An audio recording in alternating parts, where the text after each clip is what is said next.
In a world where we're taught to preserve and achieve our goals through constant struggle and trials, renowned writer Charles Bukowski held a very different view. Since our earliest years, we're instilled with grand ideologies, taught that we can achieve everything through sheer effort and choose our own life paths. While this might be true for a select few, for most people it simply doesn't hold. We grow up believing we can attain everything and become anyone.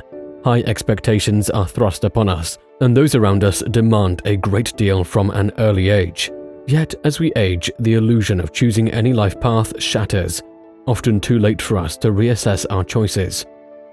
In a world where people are obsessed with hard work, ready to prove that you can become anything if you follow your passion, Bukowski's philosophy urges you to identify your passion instead of blindly chasing it. His ideology delves into the questions of what passion is. Do we choose our passion, or does passion choose us? Renowned 20th century writer Charles Bukowski achieved recognition for his ingenious and sharp-witted works only later in life. While his life's trajectory may seem like a testament to perseverance in the face of adversity, this interpretation isn't entirely accurate. Bukowski's philosophy rejects the notion of persisting in endeavors that aren't inherently meant for us. He believed that our life's purpose, an assignment from a higher power, isn't meant to be a quest strewn with relentless efforts and needless obstacles. Instead, true passion is realized with minimal strain. The rationale for this is that when you're truly passionate about something, you naturally excel at it, without the need for strenuous exertion. As children, we are excellent at certain things while being terrible at a lot of other aspects of life. Through honing our skills, we become the masters of things we were already good at, and there may be a chance that our true passion is hidden in one of those things. But instead, millions of us take the harder route of choosing things we are bad at as our careers because of many reasons. This job is profitable, this field is quite in demand, and working at this and this would make me famous. Our ulterior motives are flawed and corrupt, which is why we are not blessed with ease in life. We make our lives harder and also boring. Eventually, at the midlife age, we get burned out and start blaming everybody else for our shortcomings. Had we chosen our passion, we could have never faced such a boring and flawed environment. Take Bukowski, for instance. He was always eager towards writing the next page, the next line. He never looked back at his writings and never corrected his previous work, but always moved forward, and he would eagerly wait for the next day because he knew that he would be able to fulfill his passion the next day, and hence he had a reason to wait for tomorrow. True passion, he suggests, doesn't require forced effort, but flows naturally from one's inherent talents. An intellectual says a simple thing in a hard way. An artist says a hard thing in a simple way. According to Charles, artists are born, not made. No matter how much an intellectual person tries and how much hard work he pours in, it would still not compare to even the rough sketches of a true artist. It is because thoughts and creativity are sent upon the artist from a divine source.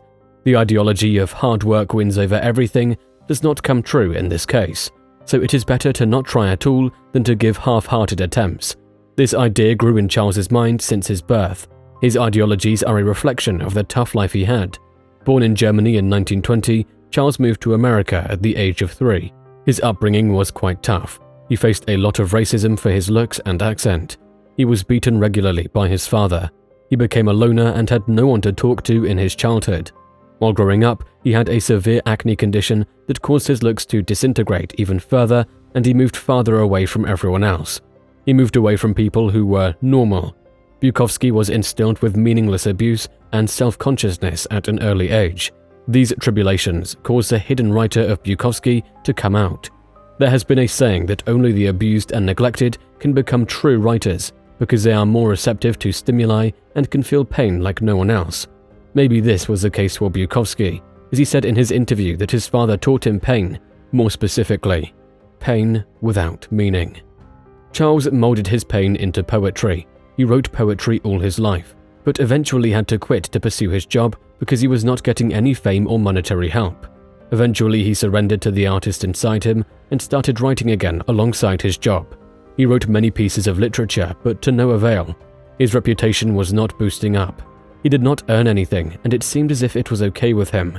He later said in an interview, I think my writing is pretty powerful stuff, but I think after I am dead and safe, they are gonna trot me out. I'm gonna be discovered, you know. It's gonna be sickening, but right now, I kinda like it this way, kind of quiet. His words predicted that he will become famous after his death and will be cherished for his timeless work by the next generations.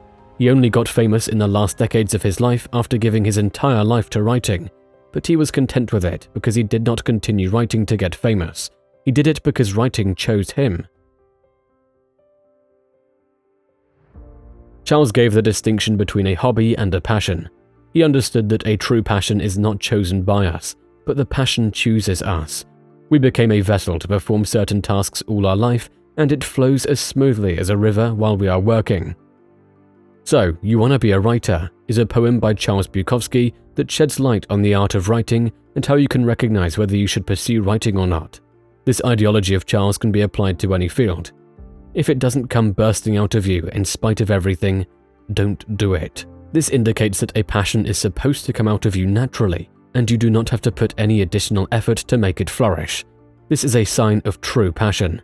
The poem further identifies that if something comes out of our gut or mouth, we do not have to sit in front of a computer screen for hours struggling to write the next line.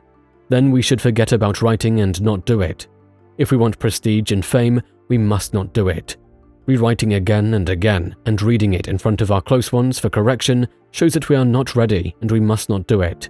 If ideas do not come bursting out of our souls like a rocket flying, we are not ready. These points indicate that it is useless to call something our passion if we do not feel the same way about it. Bukowski indeed put in effort, but he didn't waste energy on futile endeavors. He recognized his strengths and honed them, instead of striving to morph into something he wasn't. This is a common struggle for many today, who lose their authentic selves in an attempt to conform to societal expectations or fit into a specific demographic. Bukowski himself was an outsider, a misfit in society, yet he never sought to modify his personality to blend in. He chose not to masquerade as someone he wasn't, which lent him distinctive character and solidified his status as a writer whose work continues to be revered and meticulously analyzed, even a century on. His mantra, "Don't try," encapsulates the belief that we shine brightest when we're true to ourselves, unaltered by external influences. This philosophy underlines the certainty that our authentic self will always emerge, regardless of the circumstances. Thank you for watching. If you enjoyed this video, please make sure to hit the notification bell and subscribe for future uploads. Peace.